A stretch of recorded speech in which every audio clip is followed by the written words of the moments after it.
আর তিলজলার এই অগ্নিকাণ্ডের ঘটনায় নির্দিষ্ট ধারায় এফআইআর করে তদন্তের নির্দেশ দিয়েছে পুলিশকে মুখ্যমন্ত্রী শুভেন্দু অধিকারী এবং ইতিমধ্যেই এই ঘটনায় 4 সদস্যের তদন্ত কমিটি গঠনের নির্দেশ দিয়েছেন তিনি। একটা কমিটি গঠন করা হয়েছে যেখানে সিনিয়র অফিসার আছেন, তো একটা রিপোর্ট তৈরি করা হবে প্রত্যেকটা বিষয় দেখে, বিল্ডিং পারমিশন ছিল কি ছিল না, ইলেকট্রিক্যাল কজ অফ ফায়ার কী আছে, ঠিক আছে, তারপরে ওইখানে ফায়ারের ইকুইপমেন্টগুলো ছিল কি না, কাজ করেছে কি না, এই সবগুলো দেখে কমিটি একটা রিপোর্ট দিবে গভর্নমেন্ট কাছে।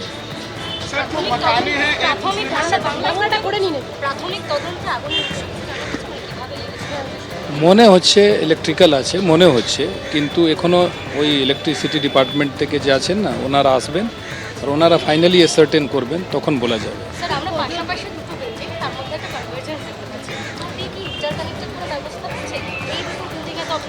যে ঘরে আগুন হয়েছে ওইখানে একটা রাস্তা ওই দিক থেকে ছিল আর একটা এই দিক থেকে ছিল, ফায়ার কিন্তু আগে ওই দিক থেকে ঢুকেছে, তো ফায়ারটার ভিতরে একটা রুম আছে ওইখানে হয়েছে, সোর্স অফ ফায়ার ওইখানে আছে, তো ওটা এই বিল্ডিংয়ে আছে, এই বিল্ডিং ফার্স্ট ফ্লোর।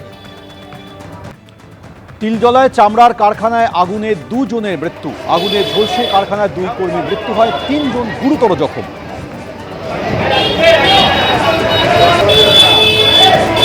আহত 3 জন চিত্তরঞ্জন ন্যাশনাল মেডিকেলে এই মুহূর্তে ভর্তি রয়েছেন। সরাসরি হাসপাতালের সামনে থেকে রয়েছে আমাদের প্রতিনিধি সন্দীপ সরকার। সন্দীপ, যে 3 জন আহত হয়ে হাসপাতালে ভর্তি রয়েছেন তারা কেমন আছেন?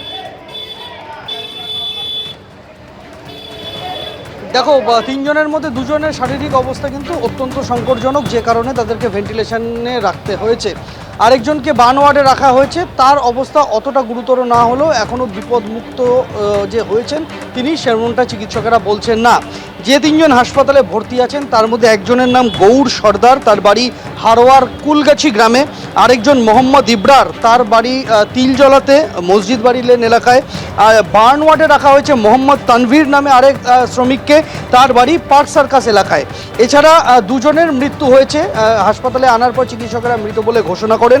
একজনের নাম রাজেদ আলী মোল্লা, তার বাড়ি ভাঙড়ে, এবং দ্বিতীয় জনের নাম মোহাম্মদ হাসানুর জামান, তার বাড়ি দেগঙ্গায়।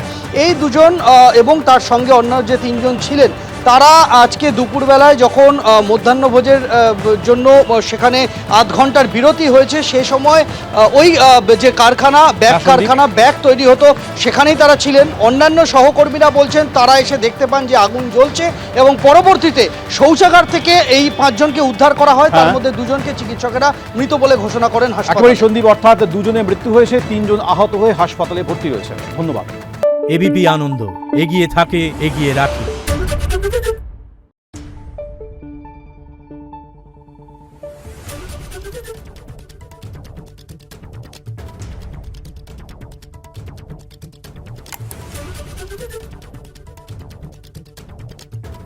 Thank you.